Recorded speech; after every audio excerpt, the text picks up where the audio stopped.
اهلا بيكم في حلقه جديده من تاك توك. تقريبا ما عادش يوم بيعدي من غير ما نسمع عن تسريب او سرقه بيانات من مواقع او شركات او بنوك او جهات حكوميه او خاصه. التطور اللي بيحصل في تكنولوجيا المعلومات مع زياده وتيره استخدام الانترنت والاعتماد عليه بشكل كبير في كل حاجه في حياتنا، خصوصا بعد ازمه كورونا اللي كانت سبب كبير جدا في زياده الاعتماد على الانترنت. الاعتماد الكبير ده خلى المجرمين بقى عندهم هدف كبير جدا وفرصه لسرقه بيانات المستخدمين والجهات اللي بتستخدم الانترنت لاغراض كتير جدا. كفايه تعرف ان حجم الخسائر اللي بتحصل من سرقه البيانات دي خصوصا في 2022 بقى رقم كبير جدا.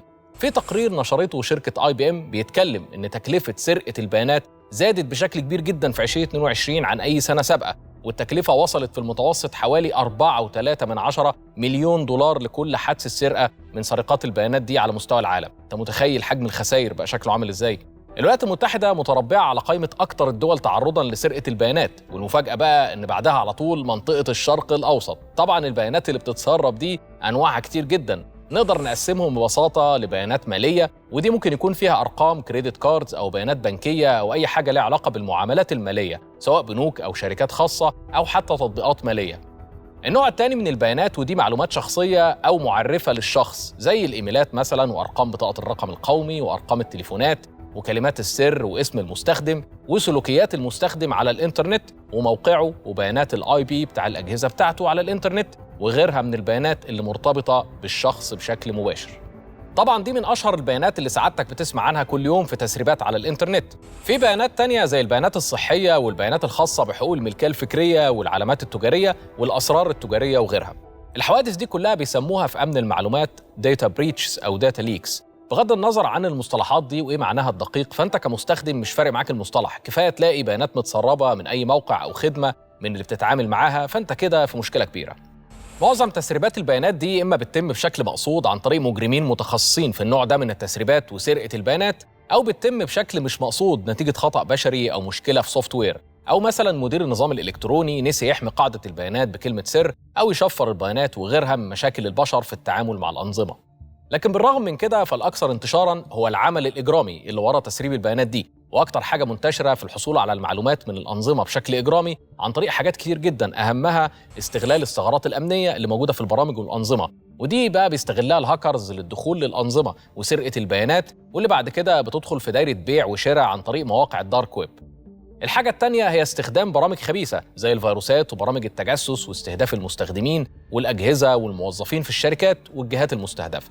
برامج الفيروسات دي بتتباع عادي على الدارك ويب، والمجرمين بيشتروها وبيستخدموها لسرقة البيانات عن طريق انهم يبعتوا رسائل مزيفة فيها لينكس للبرامج الخبيثة دي، او عن طريق الاعلانات اللي بتطلع لك على مواقع كتير جدا بتدخلها، خصوصا المواقع اللي عليها برامج مقرصنة او محتوى مجرم، فدي مرتع بقى لكل انواع المجرمين. في بقى طرق تانية لسرقة البيانات وهي الهندسة الاجتماعية، واللي بتعتمد بشكل كبير جدا على ان المجرم بيخدع الشخص اللي عنده اكسس للبيانات المهمة او الحساسة، وبعد ما يخدعه يقدر الهاكر يوصل للبيانات دي ويسرقها، ودي من اشهر الطرق حاليا في سرقة البيانات.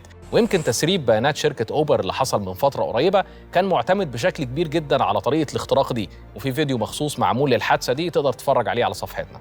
السؤال اللي بيطرح نفسه هنا، الناس دي بتستفيد ايه من سرقة البيانات دي؟ ده اللي هنعرفه بعد الفاصل.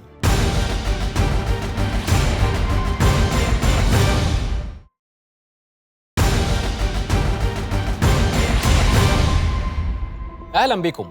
قبل الفاصل عرفنا خطورة سرقة البيانات على الإنترنت، لكن السؤال اللي بيطرح نفسه هنا هي الناس دي لما بتسرق البيانات بيعملوا بيها إيه؟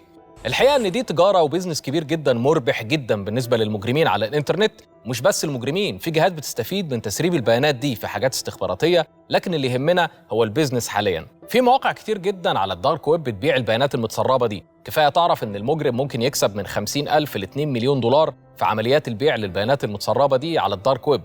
طبعا مش كل البيانات اللي بتتباع على مواقع التسريبات دي بتبقى صحيحة، وفي نصابين كتير، وفي ناس كمان بيتنصب عليها وهي بتشتري بيانات متسربة مش حقيقية، فهو بيزنس مليان نصب بشكل كبير جدا. تعال احكي لك بقى حكاية واحد من أشهر المواقع اللي كانت مرتع لبيع البيانات المتسربة على الإنترنت، وهو ريد فورمز. الموقع ده من أشهر المواقع اللي باللغة الإنجليزية اللي بيستخدمها المجرمين في كل أنواع الجرائم السيبرانية، من أول البيانات المسروقة وبرامج الاختراقات وبيانات الدخول لأجهزة وسيرفرات وبيانات سرية وكل ما تتخيله. طبعا في مواقع كتير جدا زيه على الدارك ويب بلغات كتير، اهمها طبعا المواقع الروسيه، وده مرتع لجميع انواع المجرمين والجرائم. موقع ريد فورمز عليه سوق كبير جدا لبيع البيانات المتسربه بالاف الدولارات، لكن بعد 6 سنين من وجوده على الإنترنت، المباحث الفيدرالية في الولايات المتحدة قفلت الموقع بعد ما وصلت للي بيديره وقبضت عليه. بالنسبة لناس كتير دي ممكن يكون خبر غريب، إزاي المباحث الفيدرالية قدرت توصل للمجرمين دول وتقفل الموقع بالحجم ده، واللي لو دخلت عليه هتلاقي شعار المباحث الفيدرالية وجهات أمنية تانية وإنه تم تحريزه. المفاجأة التانية في الموضوع إن الموقع ده عمله شاب عنده 14 سنة. الموقع ده كان مشهور جدا خلال السنين اللي فاتت، خصوصا في تسريب المعلومات. أي معلومات الناس تسمع عنها إنها اتسربت بتلاقيها موجودة على الموقع ده. نوعية البيانات اللي بتتباع على الموقع ده كانت كنز بالنسبة للمجرمين، لأن منها بيانات دخول لمحافظ إلكترونية لعملات مشفرة، ودي في حد ذاتها ملايين الدولارات. المباحث الفيدرالية قالت إن الموقع تقريباً كان عليه 10 مليار سجل من بيانات الناس على مستوى العالم، من أول الجهات لمواقع حكومية. الشاب اللي عمل الموقع ده ارتكب شوية أخطاء أمنية، منه إنه كان بيستخدم اسم مستخدم على مواقع تانية مربوط بإيميل. الإيميل ده كانت المباحث الفيدرالية بتكلموا عليه لما يبعتوا له بيتكوين عشان يشتروا منه قاعدة بيانات لكريدت كارد مسروقة. المهم الأخ ده قرر يسافر لبريطانيا في أجازة. ما كانش بقى عارف إن الشرطة هناك عندها إخبارية بتفتيشه في المطار، وتم القبض عليه. ولما فحصوا التليفون بتاعه لقوا عليه إيميلات من السيرفرات بتاعة الموقع، واللي بتأكد إن هو اللي بيديره. وقتها المباحث الفيدرالية أعلنت إنه تم القبض على واحد اسمه دييغو سانتوس، عنده 21 سنة، من البرتغال. وده كان السن اللي وصل له وقت القبض عليه، وكان كل السنين دي بيدير موقع شهير للهاكرز، وإنه يتم ترحيله للولايات المتحدة الأمريكية. طبعا بعد ما الموقع اتقبض على صاحبه واتقفل، المجرمين أكيد مش هيسكتوا، وبالفعل في مواقع تانية ظهرت بديلة لموقع ريد فورمز، وبتعمل نفس الوظيفة، وعليها كمية مجرمين مش طبيعية إضافة للبيانات المتسربة. زي ما قلت لك، في الفترة الأخيرة بقينا بنسمع عن موضوع تسريب وسرقة البيانات ده كل يوم للأسف. ومن آخر الأحداث اللي تم الإعلان عنها لحد كتابة الحلقة دي كانت اختراق شركة تويوتا وتسريب بيانات آلاف العملاء. عندك كمان إعلان شركة ميتا صاحبة فيسبوك عن تسريب بيانات أكتر من 1,000,000 مستخدم بسبب بعض التطبيقات اللي الناس بتحملها على البروفايل، إضافة لتطبيقات موجودة على جوجل بلاي وآبل آب ستور. شهر سبتمبر كان مليان تسريبات كبيرة، أهمها تسريب بيانات من شركة روك ستار اللي بتعمل لعبة GTA، والهاكرز سربوا أجزاء من اللعبة اللي لسه ما نزلتش السوق. والهاكرز أعلنوا أنهم استخدموا تقنيات الهندسة الاجتماعية لاختراق موظفين في الشركة، وأنهم عملوا ده برضو مع شركة أوبر، وده يعتبر التسريب الثاني والأكبر من نفس الشهر. زي ما قلت لكم، مفيش يوم بيعدي من غير اختراقات وتسريب، وده بقى الطبيعي دلوقتي بسبب انتشار التكنولوجيا والإنترنت والاعتماد عليهم بشكل كبير. وهنا يجي واحد صاحبنا يقول لك خلاص عرفنا أننا تقريبا بياناتنا بقت هدف للمجرمين في كل حتة، طب نعمل إيه بقى؟ أعمل إيه علشان أحمي نفسي من الاختراقات وتسريب البيانات دي؟ ده سؤال مهم ومحتاج تركز معانا في إجابته بعد الفاصل.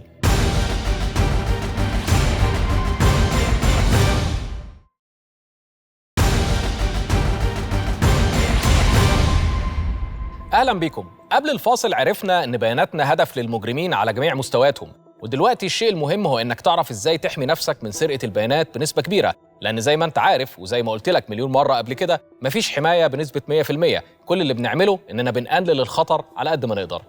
أول حاجة المفروض تعملها هي إنك تشوف الإيميلات بتاعتك والباسوردز وأرقام التليفونات متسربة على الإنترنت ولا لأ.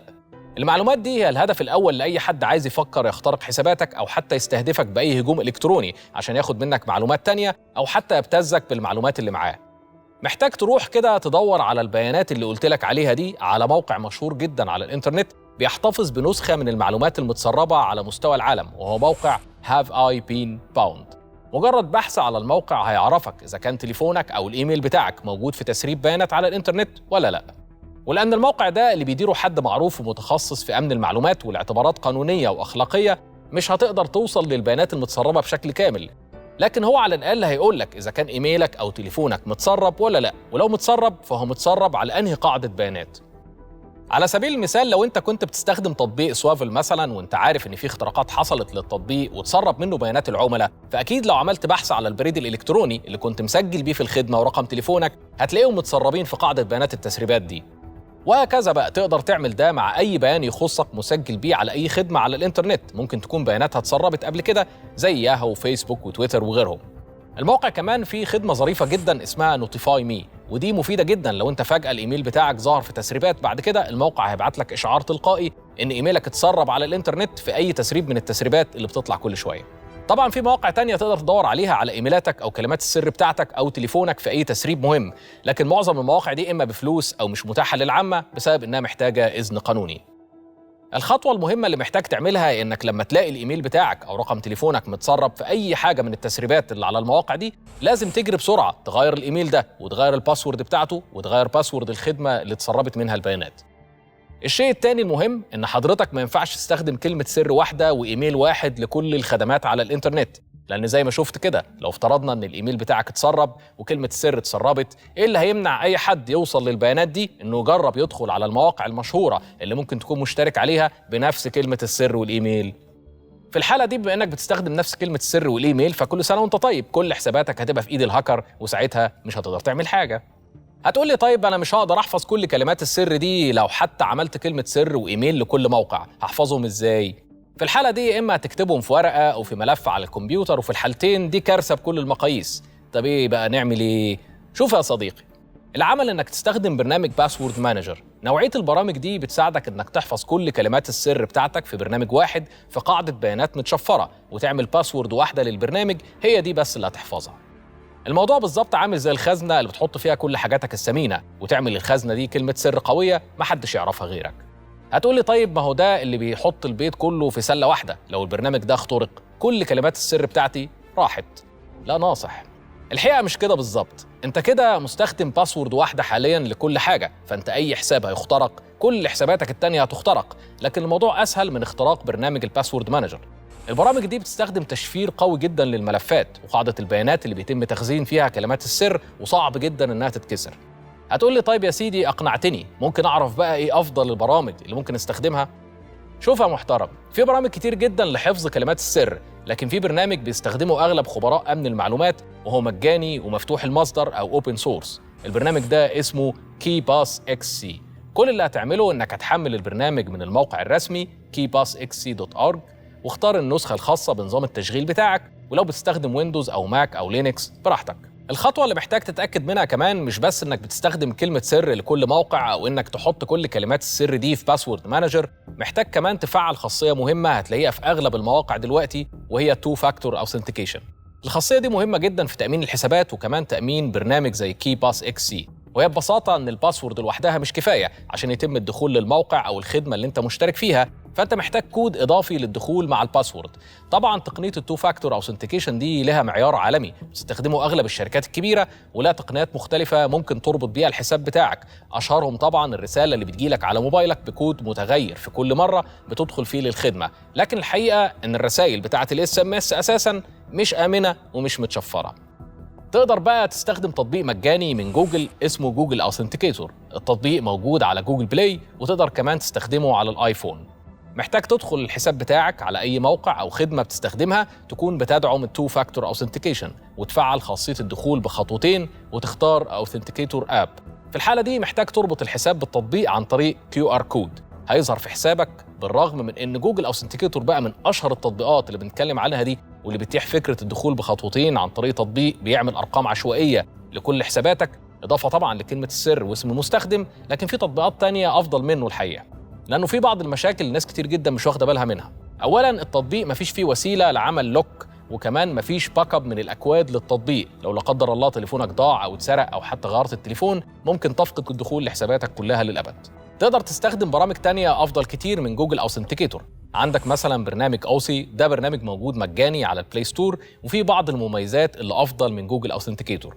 عندك كمان تطبيق مايكروسوفت أوثنتيكيتور وده مجاني برضه. في تطبيق تاني اسمه وان باسورد لكن ده مش مجاني. عموما ايا كان التطبيق اللي هتستخدمه فلازم تعرف ايه مميزاته وعيوبه وتفهم هو بيشتغل ازاي، وتكون فاهم ازاي تعمل باك اب من التطبيق ده. في تقنيات تانية ظهرت برضو لحماية الحسابات باستخدام U2F أو Universal Two Factor Authenticator، ودي عبارة عن USB خاصة عليها بيانات خاصة بيك، ممكن تكون بصمة الأصابع، ومن أشهرها طبعا YubiKey. بالرغم من إنه لسه مش رخيص لمعظم الناس، لكن الحقيقة إن مفيش أي حاجة أغلى من بياناتك، خصوصا لو بياناتك حساسة وفجأة تم اختراقها أو تسريبها. إيه تاني بقى تقدر تعمله علشان تحمي نفسك من التسريبات وسرقة البيانات؟ هي إنك ما تركبش أي برامج مش عارف مصدرها أو مش موثوق فيها على الكمبيوتر أو الموبايل أو حتى البراوزر. ما تربطش كمان حساباتك ببرامج كتير، يعني ما تعملش لوج إن بتطبيقات في الفيسبوك بالجيميل أو أي خدمات تانية. افصل كل خدمة لوحدها أحسن. اعمل كمان ابديت لكل البرامج والانظمه اللي بتستخدمها، واستخدم انتي فيروس، ويا ريت تشتريه، بلاش بقى موضوع الكراك ده لانك كده بتعرض نفسك للاختراق بسهوله. الحاجه الاهم بقى انك تتابع وتتعلم امن المعلومات والحمايه على الانترنت، وتتابعنا طبعا عشان تعرف كل جديد في المجال. استنونا في حلقه جديده وتيك توك على القاهره والناس.